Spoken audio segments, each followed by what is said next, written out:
Alors aujourd'hui avec l'apôtre... Bonjour et bienvenue. Ici, nous analysons et nous partageons des connaissances et des réalités de vie les plus marquantes pour en tirer des clés de compréhension, d'inspiration et d'action. L'extrait que vous allez suivre est présenté dans un cadre éducatif, informatif et réflexif. Tout cela dans un environnement souple. Installez-vous bien et n'oubliez pas, ce n'est pas ce qu'on entend qui change une vie, mais c'est ce qu'on en fait. Merci, à tout à l'heure. si vous deviez choisir, quel apôtre voudriez-vous être? Apôtre, Ça peut être un apôtre, ça peut être... comment on dit apôtre en islam? Enfin, apostole. Non, comment apôtre? Non, c'est-à-dire ceux qui ont accompagné Mahomet, comment on les appelle déjà? Il y a un nom. Les disciples. Ah ouais. Ah, Jean. Non, Jean ok. Gao. Jean était un apôtre de Jésus. Donc, oui. Jean, c'est l'apôtre de l'amour, hein, Oui. selon les... Jean-Baptiste. Le disciple Parce de que Jésus. vous savez, aimait le Jean-Baptiste, plus. vous savez comment Jean-Baptiste a fini? Oui. Celui qui a Même décapité, il a... Il a été décapité. Non, Jean-Baptiste était un prophète et Jean est un apôtre, était un apôtre. Donc vous, comme vous êtes un apôtre, c'est Jean que vous choisissez. Oui. Pourquoi vous ne voulez pas choisir Je quelqu'un l'aime d'autre? bien. Mais choisissez un autre. Vous n'avez pas le droit de vous appeler Jean. Pourquoi pas Simon-Pierre? Voilà. Simon-Pierre. Vous savez comment il a fini? Simon-Pierre? Oui. Avec des pierres? Non. Paul. Vous savez comment il a fini? Simon-Pierre? Non, non, Paul. C'est lui qui... Exactement. Qui a Paul fini aussi, ça a aveugle. été facile.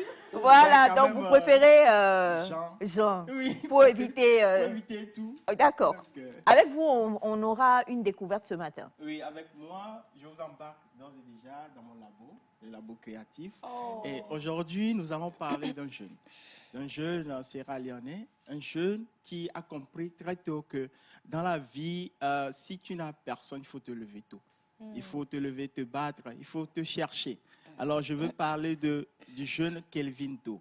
Kelvin Do est originaire de la Sierra Leone et il est enfant d'une mère qui a 5 fils, d'accord?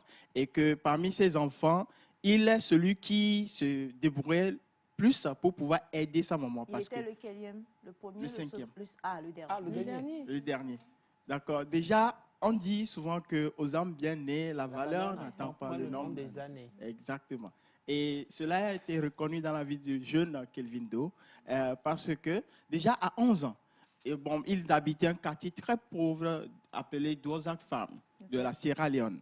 Et là, il y avait une décharge électronique, tout ça, qu'on y jetait, d'accord. Et déjà à 11 ans, il allait fouiller cette décharge pour pouvoir trouver question de peut-être faire des petits bricolages pour pouvoir lui-même, avec sa passion en électricité.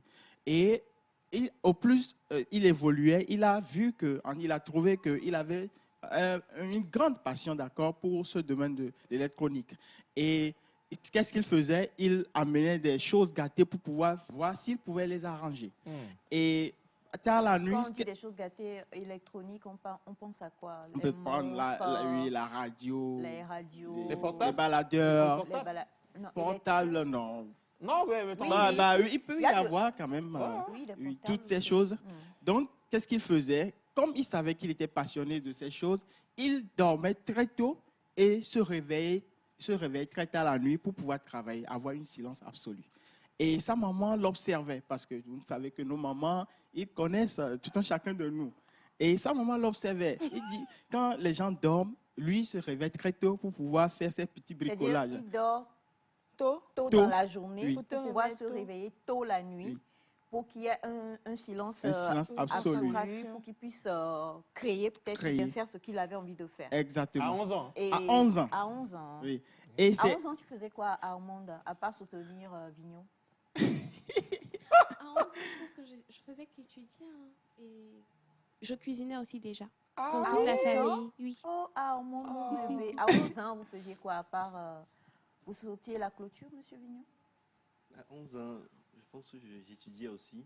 On vous comprend Et mieux. je pense que c'est à cette époque que j'ai commencé par Chercher pas la comprendre, nuit. Non, pas comprendre qui j'étais et tout et tout.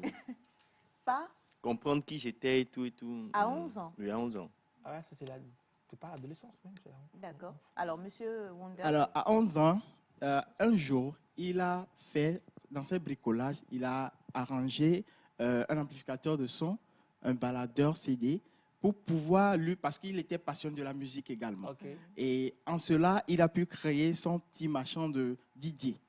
Et si vous le voyez, il a créé, et là, quand il a créé cela, il est devenu, il s'est nommé, 11 ans, là? à 11 ans, oui, et il s'est nommé DJ Focus. DJ Focus parce qu'il était passionné pour pouvoir vraiment animer aussi son quartier qui n'était pas vraiment exposé. Un quartier précaire, et donc un il n'y avait quartier pas précaire, grande distraction. Et comme il a pu faire cela, il aimera maintenant créer une station radio pour son quartier. Oh. Oui, parce que il aimait vraiment, il était un jeune engagé. C'est de la passion. Hein? C'est de la passion. Et en cela, il le faisait. Un jour, il a pu rassembler tout ce qui peut constituer une station radio. Et il a voulu essayer cela. Il a dit à son frère cadet, de pouvoir l'assister. Et son frère cadet se moquait de lui. D'accord? Et en voulant arranger, en tout cas, il avait un micro pour pouvoir tester. Il parlait dedans. Donc, ça a pris. Et son frère était stupéfait, émerveillé.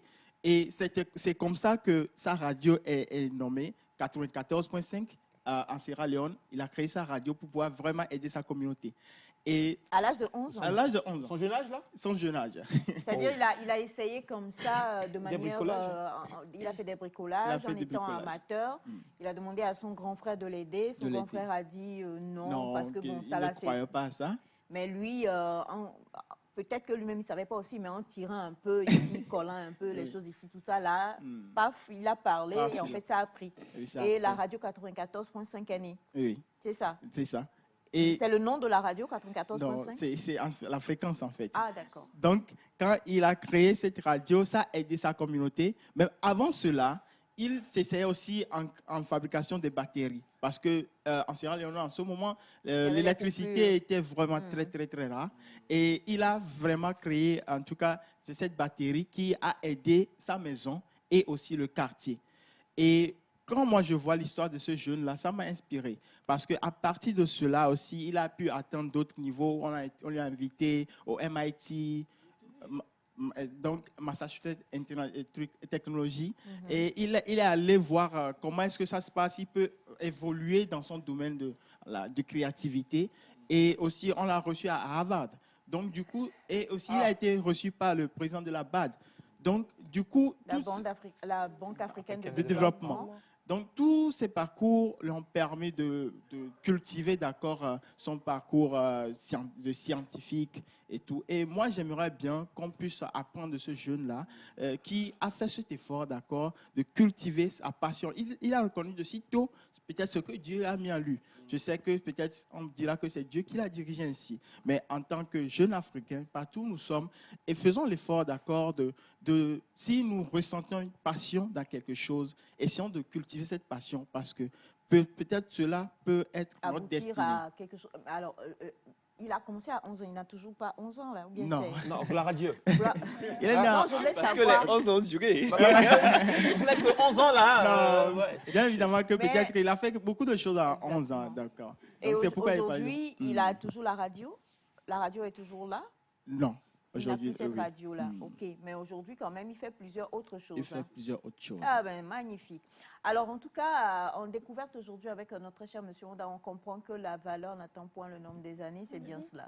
Et quand on parle d'une valeur qui n'attend point le nombre des années, vous comprenez que vous tous qui nous suivez, vous êtes à la maison, vous êtes en vacances, on parle surtout à nos jeunes frères. Essayez.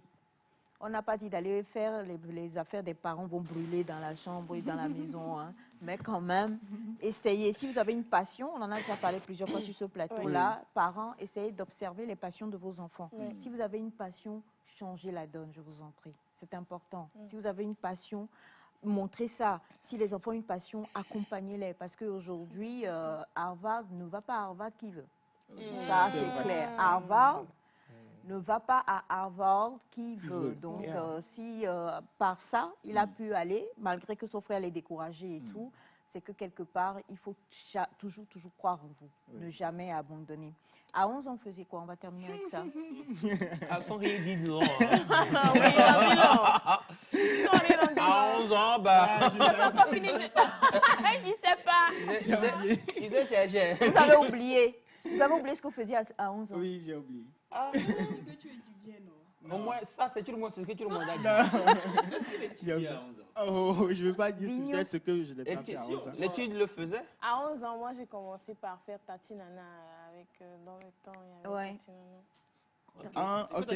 Merci de nous avoir placé. Je me rappelle, à 11 ans. C'est maintenant vous en souvenez. Oui. À 11 ans, vous faisiez quoi? De la photographie avec mon père. Voilà. Ah, Je me rappelle. Voilà. Je me rappelle. Donc, Vous étiez utile à la C'est bon? société. Je t'ai aidé, là, tu me dois. ah, d'accord. Exactement. Je dois vraiment. À 11 ans, tu faisais J'ai commencé par danser. Tanti Nana, c'était une émission enfantine hein, sur la Oui, TVT, je crois. Avec une maman. Salut, Exactement. salut. Donc, on permettait aux enfants de pouvoir montrer un peu leur talent en chant, en danse et tout ça. On comprend la chorégraphe que tu es, Madame Émilie. 11 ans. 11 ans, j'étudiais et puis j'aimais beaucoup danser. Hein. Ouais, j'ai beaucoup dansé à 11 ans, à l'église surtout. À l'église. Je chantais aussi. Oui. Oui. Ok. Magnifique. Monsieur Ataï? Tu savais que la question allait arriver. Pourquoi mon nom est venu ici? Elle est la team Egbana. Non, à 11 ans. Non, arrêtez! Ben, à 11 ans, j'étais. Non, ben, je sais pas. Je faisais du bricolage. Non, arrête, bon? c'est pas vrai. Ah, c'est pas domaine? vrai. Ah, mais Chouba. Oui, c'est vrai qu'à 11 ans, j'avais beaucoup de chaussures. Arrête ça! Mais je me rappelle que j'étais aussi maître chœur déjà avec la chorale des enfants. Maman me mettait devant et je faisais voilà, le maître chœur et tout. Et c'était fun. Et à 11 ans, c'était beaucoup de choses pour Bonjour, moi. maman Philo. Beaucoup de choses. Mais surtout des chaussures. En J'aimais fait, beaucoup. ce qui me plaît, c'est que... Que rien ne vous plaise, madame Aïcha. Alors, ceux qui ont parlé d'études, c'est dire on voit les retombées dans leur comportement, quoi. J'ai compris. Hein? Donc, c'est nous, là, on va parler d'études, là. Ceux qui étudiaient là, Madame Émilie, Monsieur Vignon, Mademoiselle Armand, On voit. on voit jusqu'à présent. Elle quoi. est nous. Elle est là. On voit aussi. On est là. Voilà, c'est ça. Ok. Non, mais c'est bien. Merci beaucoup. Hein. Merci beaucoup, monsieur Honda. Et... Vous avez compris ce qui s'est passé là. Elle n'a pas compris. J'essaie de ne pas y repenser. Je sache. C'est ça aussi. Hein. Il faut de tout pour faire un monde, comme on le dit souvent, et on comprend qu'il fallait aussi de ça. Mais c'est bien, ça inspire. On espère que même nos jeunes qui sont avec nous aujourd'hui, quelque part, comprendront qu'ils sont sur la bonne voie. Parce que c'est ça qui permet en tout cas d'éclore et de pouvoir être meilleur. Merci d'avoir suivi ce contenu avec nous. Si vous avez été interpellé, n'hésitez pas à partager vos réflexions avec nous en commentaire. Abonnez-vous pour ne rien rater à des prochaines analyses et discussions. Gardez à l'esprit, chaque parole peut devenir une source de transformation si elle est bien comprise et bien appliquée. À très bientôt.